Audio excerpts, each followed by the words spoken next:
Pour la énième fois, je fais un petit document de régulier, de répétition sur le Coran, la Terre plate.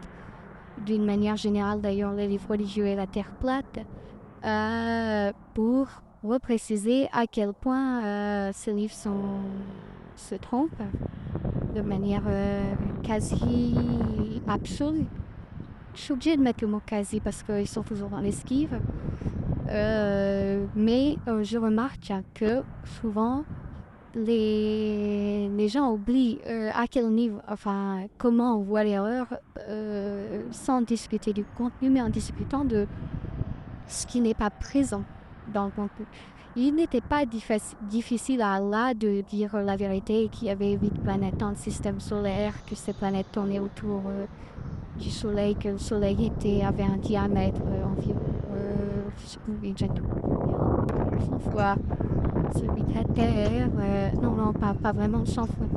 120 fois. Il n'était pas difficile d'expliquer tout ça et je voudrais rappeler que ça se voit, que la Terre est ronde. Ça se voit pas que le Soleil est... C'est un peu plus difficile pour le Soleil de voir à l'œil nu. Mais j'ai mis des paysages à la fin de la vidéo pour montrer qu'on voit très bien la Terre est ronde parce que si elle était plate, l'horizon serait plus haut et on verrait les nuages beaucoup plus loin et ils seraient beaucoup plus petits au fur et à mesure qu'ils s'éloignent.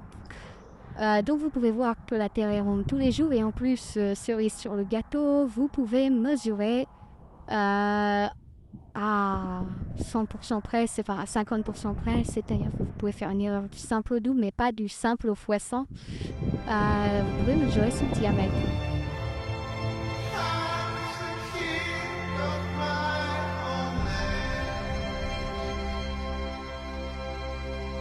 Allez viens, je t'emmène loin. Regardez le monde s'écrouler. Il y aura du popcorn salé. Il y aura un nouveau monde. Alors, maintenant, que se passe-t-il au niveau des textes et pourquoi les gens se disqualifient encore plus quand ils essaient de faire croire que le Coran ne se trompe pas? Eh bien, ça ne concerne pas le texte dans le Coran. Mais imaginez que ce texte soit dans le Seigneur des Anneaux ou dans Alice au Pays des Merveilles, dans n'importe quel texte en fait.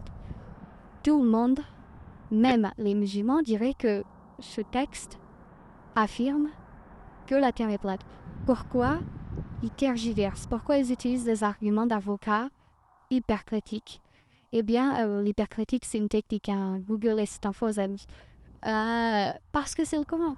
Mais si c'était pas le Coran, si c'était un roman, un récit, un article de journal, il dirait que cet article de journal affirme la Terre est plate. Et donc vous avez une manière différente de réagir à un même texte, et ça c'est une erreur énorme, à un même texte, selon que vous voulez le défendre et prétendre que son auteur c'est Allah coûte que coûte, ou selon que son auteur est connu. Vous voyez, si le Coran ne s'était pas trompé, il n'aurait pas besoin d'être défendu d'une manière différente que le serait le Seigneur des Anneaux, le scénario de Star Wars ou tout ce que vous voulez. C'est-à-dire appliquer des arguments que personne n'écouterait si ces arguments étaient utilisés à propos du Seigneur des Anneaux. Voilà. Donc, et bon, c'est pareil pour toutes les autres erreurs du Coran, il y en a environ 900, 914, j'en ai compté mais un tout petit peu plus. Voilà, c'est le fait de dire, comme c'est le Coran, on va le défendre coûte que coûte, on va aller chercher la virgule, on va aller chercher le détail, alors qu'il n'aurait pas été difficile à Allah de dire que la Terre est sphérique. Même, il ne lui aurait pas été difficile d'en donner tout simplement le diamètre et les caractéristiques, d'expliquer qu'il y a un pôle nord, un pôle sud. Vu tout ce qu'il a raconté qui sert à rien, il pouvait dire ça qui est plutôt marrant et plutôt intéressant pour les gens qui s'intéressent à la création. Il ne l'a pas dit. C'est nulle part dans le Coran.